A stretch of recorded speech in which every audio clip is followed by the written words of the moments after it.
One of my most popular designs is Supply Lines of the American Revolution, the Northern Theater, 1775 to 1777. I'm kind of surprised how popular it is. I don't think Mary's surprised. You're not surprised, Mary, are you? No. No, Mary's like, this is going to be good. And she was right.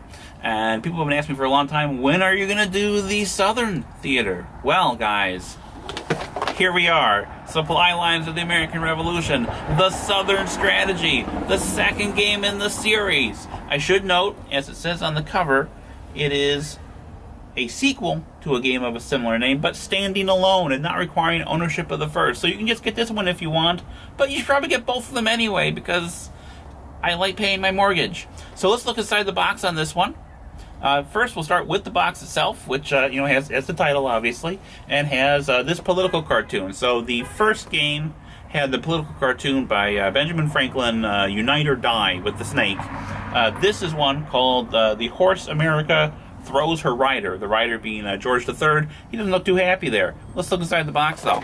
So we're going to open the box, and we have stuff. First, we have 100 supply cubes. Just like in the previous game, we have 60 food cubes and 40 war cubes. And that's our little bag of cubes.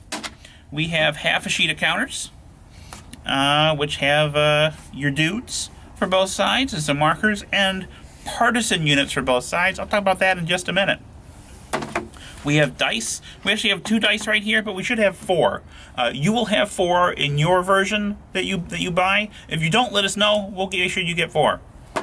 We have the rule book, which is slightly longer than the previous game's rule book, but just like that one, it's pretty well laid out. Very well laid out with nice illustrations, nice color to break up the pages. There's even a example of play to help people get through some of the new mechanics in the system. And we also have at the back of the book, we have an extended sequence of play to help people orient themselves. So there we go with that. We have the map, once again by Anya Ziakolska.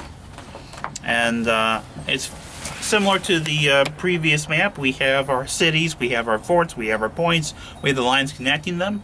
Some new features on this map are sea zones, because we have actual naval units that move from sea zone to sea zone, transporting units. We have a Crown Navy unit, and we also have a French Navy helping out the Americans.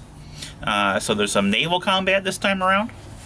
We have each of the colonies is demarcated politically, which was not the case in the first game. The first game was more about that, just that operation maneuver without really caring if you were in New York or Rhode Island or whatever. But this time around is very important because we have these partisan boxes which contain partisan units that take irregular actions.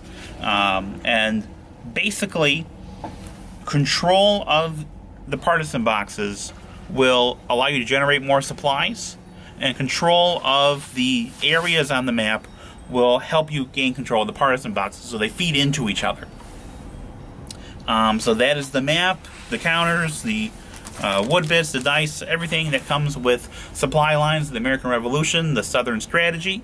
We're very excited about this one. It's going to be releasing in May, and please buy it.